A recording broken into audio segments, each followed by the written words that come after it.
A popular high school girl turned into a demon who must kill to stay beautiful. The film opens by showing a young woman named Needy. She is currently being treated in a mental institution.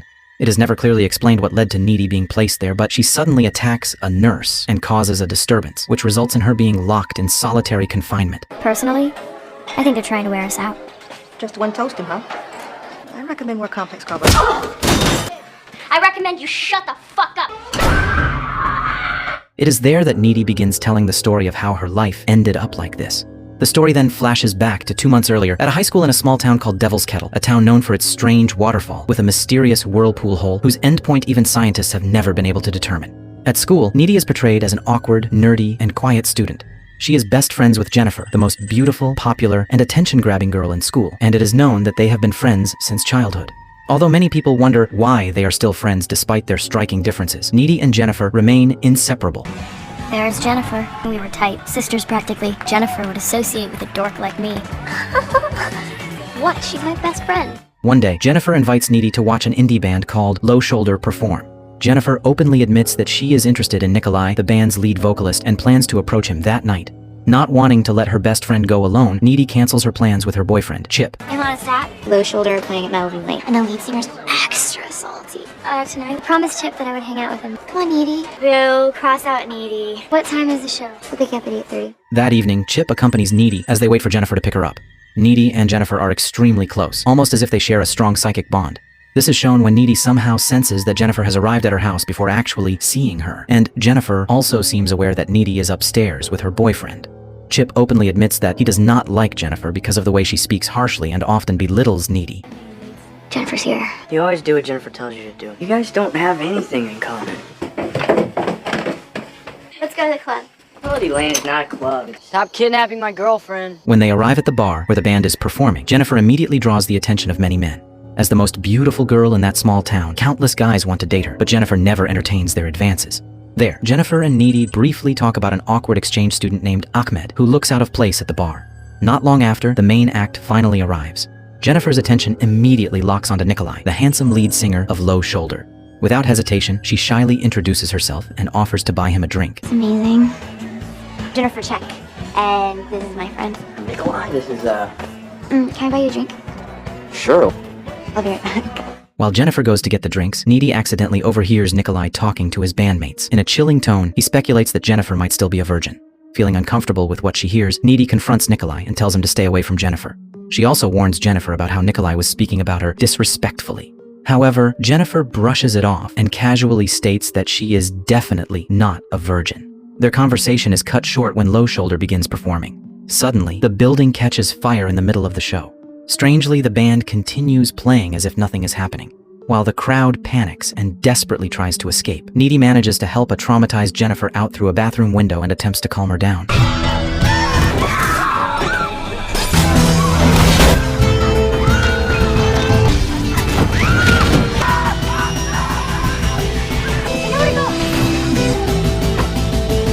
Not long after, Nikolai approaches them as if nothing has happened. Taking advantage of Jennifer's shaken state, he forces her to drink whiskey and then offers both Jennifer and Needy a ride.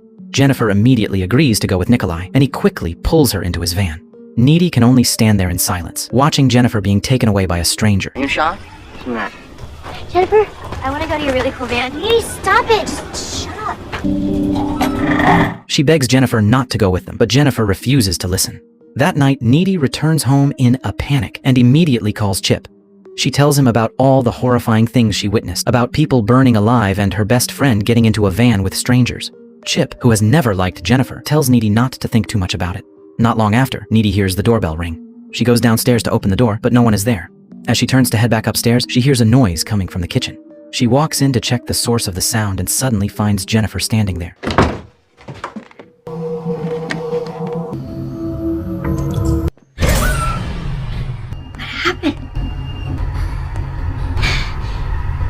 Her body is dirty and covered in blood, and she begins acting very strangely, making Needy even more worried. Jennifer simply stares at her with a terrifying smile. She rummages through the refrigerator and tries to eat, but instead vomits a thick, black liquid that looks like tar. Needy panics and is about to call for help when Jennifer suddenly pins her against the wall, caresses her body, and nearly bites her before abruptly leaving. Jennifer!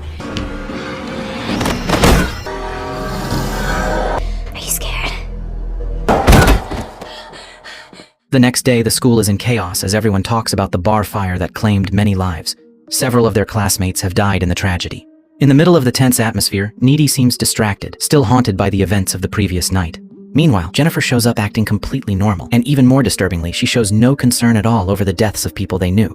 She behaves as if she does not remember going to Needy's house and vomiting in the kitchen. After school, Needy tries to tell Chip about Jennifer's strange behavior, but he begins to question Needy's sanity instead. It's about Jennifer.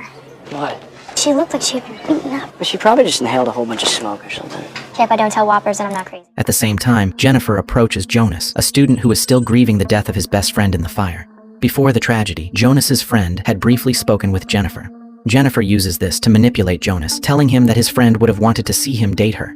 She then invites Jonas to go into the woods with her, and without suspicion, he agrees. They begin making out, but it does not last long before Jennifer reveals her horrifying true form and brutally devours Jonas's body in a matter of moments. Feel my heart, Jonas. You come with me, just for a little while. Why are you so warm? Studies. We're gonna see your buddy really soon. His screams are heard by a teacher in the distance. At first, the teacher assumes Jonas is crying out in grief, but when he goes to check on him, he is shocked to find Jonas's body in a gruesome state. The police soon arrive to evacuate the remains. Not far from there, Jennifer is seen swimming naked in a lake, looking calm and satisfied. Meanwhile, Needy is preparing a meal at home. As she cooks, she hears a radio broadcast reporting that Low Shoulder has gone viral and is even being hailed as national heroes for the incident at Devil's Kettle. Needy is stunned because, as a witness to the fire, she never saw any of the band members helping the victims. Instead, they simply left as if nothing had happened. That night, Jennifer calls Needy and tells her that she feels amazing, urging her to stop grieving over the deaths of others. While on the phone, Jennifer does something that feels deeply unsettling. Shortly after, the call is interrupted when Chip contacts Needy. With a shaken voice, he informs her that Jonas, his neighbor, has been found dead. Needy immediately goes to comfort him, and Chip explains that Jonas's body was discovered torn apart in the woods. Over the next few days, the entire town remains drowned in grief due to the many lives lost in such a short time. Everyone tries to move forward except Jennifer, who seems to glow more than ever. The tragedy at Devil's Kettle even reaches national news, making Low Shoulder increasingly famous and widely praised. Their popularity peaks after they release a new song, said to be inspired by the fire. Even so, the townspeople attempt to carry on with their lives despite the lingering sorrow. A month passes after the incident. During class, Jennifer appears pale and unhealthy, which makes Needy begin to worry about her condition. I finally have some good news to share with all of you. Boring. I decided to release it as a benefit single. But you look really tired. Is everything okay? After school, a male student named Colin approaches Jennifer and nervously asks her out on a date. Jennifer coldly rejects him at first, but when Needy comments that Colin seems kind and pleasant, Jennifer suddenly changes her mind and invites him to come over that night. Not long after, Chip arrives to see Needy.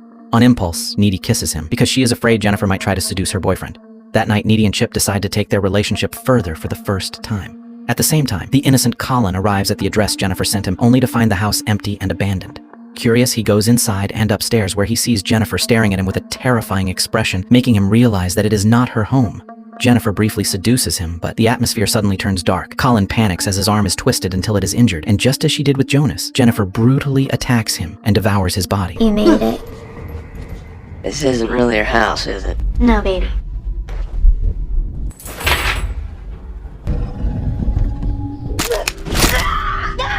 I made you hopeless. At the same time, Needy experiences a disturbing vision in which the ceiling of the room appears to bleed, and the figures of Jonas and Jennifer appear like living corpses. Terrified by what she sees, Needy quickly gets dressed and runs out of Chip's house.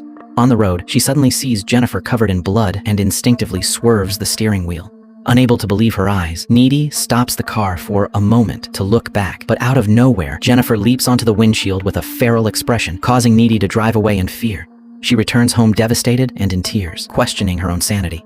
After calming down slightly, she goes back to her room to sleep, only to find that Jennifer is already there. This time, Jennifer looks healthy, radiant, and even more beautiful than usual. Jennifer then tells Needy that she needs to explain something and begins recounting what happened after she got into Low Shoulder's van on the night of the fire.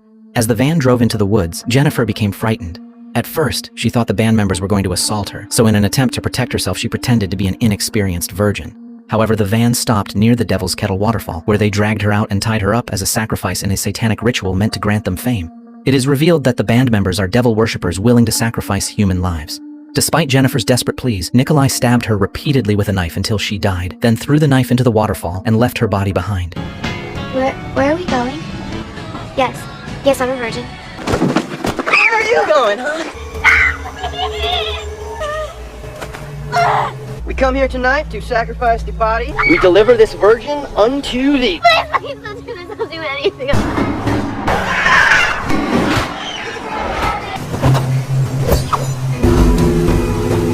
Unbeknownst to them, Jennifer came back to life. She does not fully understand how she survived, but she realizes she is no longer entirely human. When she first regained consciousness after the ritual, she felt an overwhelming hunger and went to Needy's house. She felt the urge to consume human flesh, but because Needy is her best friend, she could not bring herself to hurt her and chose to leave instead. On her way, she encountered Ahmed, one of the fire victims who had actually survived and was trying to make his way home. Jennifer lured him into the woods under the pretense of taking a shortcut, intending to make him her prey. After devouring Ahmed, she realized that her hunger could only be satisfied by eating human flesh. Jennifer explains that when she is well fed, her body becomes incredibly strong and immune to injury. To prove it, she cuts her own hand, and within seconds the wound heals on its own. Overwhelmed by the revelation, Needy demands that Jennifer leave. With reluctance, Jennifer exits through the window, leaving Needy alone in fear and confusion. The next day, Needy attends Colin's funeral. There, she finally realizes that the blood-covered Jennifer she saw the night before had just devoured Colin. Afterward, Needy goes to the library and spends the next several days reading books about demons and the occult, trying to understand what truly happened to Jennifer. From those books, she learns about a ritual performed to gain fame by sacrificing a virgin girl to a succubus demon. However, if the victim is not a virgin, the perpetrators still gain fame, while the victim returns to life possessed by a succubus and must consume human flesh to survive. So I did some research. The sacrifice is impure. Upgraded version of Satan. This explains why Jennifer came back to life after being sacrificed, because she was not a virgin, allowing the demon to inhabit her body. The only way to kill such a demon is by stabbing it through the heart, and it is easier to do so when the demon is hungry and weakened. She later explains her findings to Chip. Unfortunately, Chip dismisses everything as nonsense and refuses to believe her. Needy then begs Chip not to attend the upcoming school dance, hoping to protect him from Jennifer. She is convinced that Jennifer will look for prey at the dance, so she plans to go herself to keep an eye on her. However, Chip insists on attending, and their argument causes tension in their relationship. Jennifer's evil. She's eating boys. Demonic transference. The guys in the band tried to sacrifice her in the woods. She must forever feed on flesh to sustain the demon. Okay, Needy, I think you need help. God, this is a nightmare. The dance, it'll be like an all-you-can-eat buffet. Chip, it's not safe for us to be together right now. Promise me you're not gonna go. I'll be at the dance. I just need to keep an eye on Jennifer. I hit you back, you gave a kick, Soon enough, the school dance begins. Before leaving, Chip's mother gives him pepper spray for protection, knowing that a flesh-eating monster is still on the loose. At the same time, Jennifer appears pale and weak again, a sign that she is hungry. Needy arrives at the dance early, scanning the room for Jennifer. Meanwhile, Chip is walking alone when Jennifer approaches him suspiciously. She begins lying about Needy, claiming that Needy cheated on him with Colin, and persuades Chip to come with her to get revenge. What? What is it? I don't want to say this. Say it. Needy and Colin were intimate. I care about you so much, Chip. Inside the hall, band Low Shoulder is performing, which makes Needy feel disgusted as they take the stage. Through their strange, psychic bond, Needy senses that something is wrong. She runs out, goes to Chip's house to look for him, but his mother tells her that he left for the dance 20 minutes earlier. Realizing Chip is not at the party, Needy panics and rushes to find him. Meanwhile, Jennifer has taken Chip to an abandoned swimming pool. She tries to kiss him again, but Chip refuses because he truly loves Needy. Enraged by the rejection, Jennifer throws him into the pool and attacks him. Just then, Needy arrives and sees her boyfriend in danger. Without hesitation, she jumps into the pool to pull Jennifer away. Chip hands her the pepper spray, and Needy immediately sprays it into Jennifer's face. Furious, Jennifer vomits black liquid and rises above the surface of the water, while Needy helps Chip out of the pool. Needy confronts Jennifer, accusing her of never being a good friend and always taking what belonged to her. You're a jerk. You were never a good friend. Why, Chip? You could have anybody that you want, Jennifer. Even when we were little, you used to steal my toys. Those words enrage Jennifer, and she aggressively moves toward Needy. At that moment, Chip fights back and stabs Jennifer with a metal rod. Although injured, Needy knows it is not enough to kill her. Strangely, Jennifer stops attacking and chooses to leave, abandoning Needy and Chip. After she is gone, Chip, who has lost too much blood, dies on the spot. His death devastates Needy and fills her with grief and rage. She becomes consumed by vengeance, determined to kill Jennifer for taking away the person she loved. That night, as Jennifer tries to sleep, she is startled when Needy climbs through her bedroom window. Jennifer fights back and bites Needy's neck, and a brutal struggle breaks out between them. In the middle of the fight, Needy rips off their shared friendship necklace, causing Jennifer to hesitate. Seizing the moment, Needy stabs Jennifer through the heart, killing her. Son of a bitch! You killed my fucking boyfriend!